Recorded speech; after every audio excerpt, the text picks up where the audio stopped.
Hey guys, in today's video I'm going to show you how to fix Realme 14T randomly shuts off.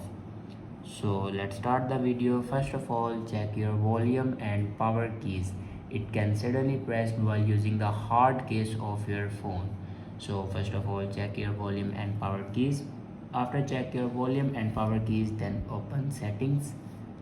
In settings, scroll down and here you can see the option system and update.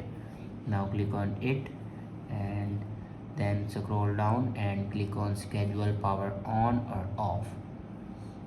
Now if you turn on your schedule power on or off, then turn it off. After turn off these buttons, then go back and click on backup and reset.